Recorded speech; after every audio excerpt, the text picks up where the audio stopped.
Hello everyone, welcome to my YouTube channel. आज का जो हमारा टॉपिक है वो है एरर्स इन पोजीशनिंग। ये जो टॉपिक है ये बहुत ही ज़्यादा इंटरेस्टिंग है। इससे पहले वाली वीडियो में हमने समझा था market segmentation, target marketing and positioning. अगर आपको पोजीशनिंग का मतलब डिटेल में समझना है और एग्जांपल्स के साथ समझना है तो आप मेरी पिछली वाली वीडियो को रेफ़र कर सकते हैं।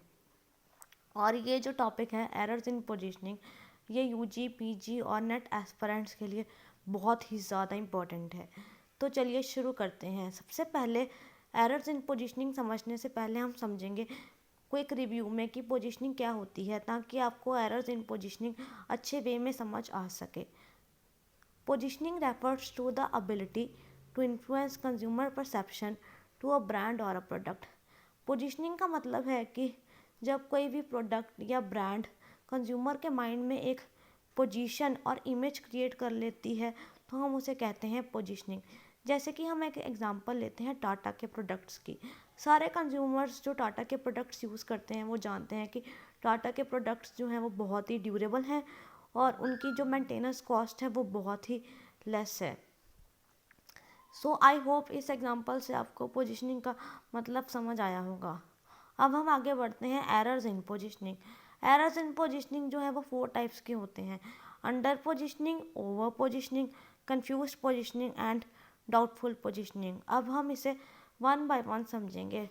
सबसे पहले हम समझते हैं under positioning. This error occur when marketer takes a less steps for the promotion of a product due to which buyers are less aware about the brand or a product। इसका मतलब ये है कि जब कोई मार्केटर अपने product की या तो प्रमोशन करता ही नहीं है और या तो बहुत ही कम प्रमोशन करता है, जिसके कारण जो बायर्स हैं वो अवेयर ही नहीं हो पाते कि मार्केट में ये प्रोडक्ट प्रिवेल करता है, और इसी कारण से वो प्रोडक्ट अंडर पोजीशनिंग की कैटेगरी में फॉल कर जाता है। अब सोचने वाली बात यह है कि कोई मार्केटर क्यों चाहेगा कि वो अपने प्रोडक्ट की कम प्रमोशन करे। इसके कुछ रीज़न्स हैं। या तो वो स्ट्रेटजी अच्छी यूज़ नहीं करता अपने प्रोडक्ट की प्रमोशन करने के लिए, या फिर उसके पास इतने रिसोर्सेज ही नहीं होते कि वो अपने प्रोडक्ट की प्रमोशन कर सके। इसी एरर्स को लेकर कुछ एग्जांपल्स हैं जिससे हम इजीली अंडरस्टैंड कर पाएंगे। जैसे कि asus के लैपटॉप्स हैं। जो asus के लैपटॉप्स हैं वो है तो बहुत ही ज़्यादा अच्छे, बट उनकी सेल इसलिए कम है क्योंकि जो उनके मार्केटर हैं वो उनकी प्रमोशन ही नहीं करते, जिसके कारण लोगों को पता ही नहीं है कि asus के लैपटॉप्स की क्वालिटी क्या है। इसी तरह से जो गोप्रो के कैमरास हैं उनकी जो कैमरा क्वालिटी है वो बहुत ही अच्छी है, बट उसकी प्रमोशन ना होने की वजह से लोग अनअवेयर हैं, इसीलिए वो परचेज़ नहीं कर पाते। आई होप आपको ये अंडर पोजीशनिंग समझ आया होगा। अब हम आगे बढ़ते हैं ओवर पोजीशनिंग पे। Buyers are too narrow an image of a brand. It means that the product is meant for very selected audience because it is premium priced। इसका मतलब है कि जब कोई कंपनी अपने प्रोडक्ट की प्रमोशन इस तरह से करती है कि बायर को लगता है कि वो जो प्रोडक्ट है वो सिर्फ एक हाई क्लास ऑडियंस के लिए बना है, मतलब वो एक प्रीमियम प्राइस प्रोडक्ट है, वो मिडिल क्लास को बिलोंग ही नहीं करता।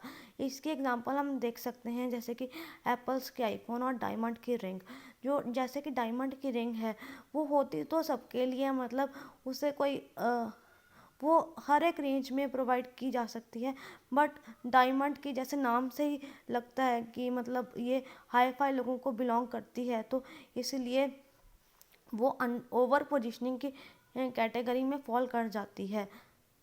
नेक्स्ट हम समझते हैं कंफ्यूज पोजीशनिंग।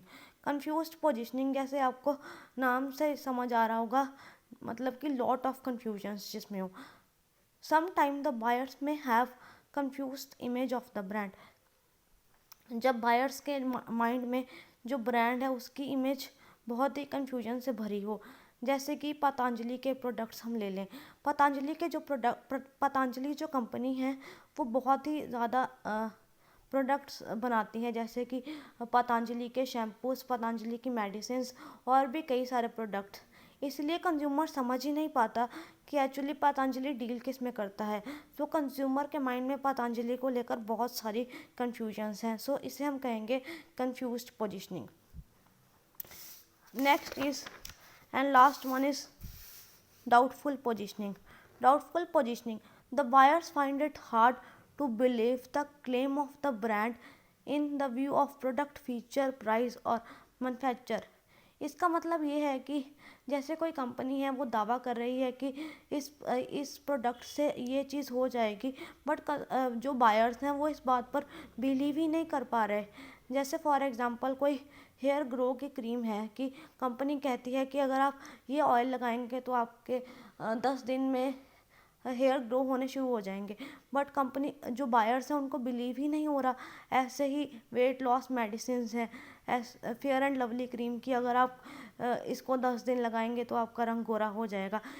जिस प्रोडक्ट को लेकर कंज्यूमर्स के माइंड में जो है वो डाउट रहता है, तो उसे हम कहेंगे डाउटफुल पोजीशनिंग। मुझे उम्मीद है कि आपको ये चारों पोजीशनिंग बहुत ही अच्छे से समझ आई होंगी। अगर आपको ये पोजीशनिंग समझ आई हैं तो एरर्स इन पोजीशनिंग समझ आई हैं तो आप इस वीडियो को लाइक, सब्सक्राइब और अपने फ्रेंड्स के साथ शेयर कर सकते हैं। Thank you and have a nice day.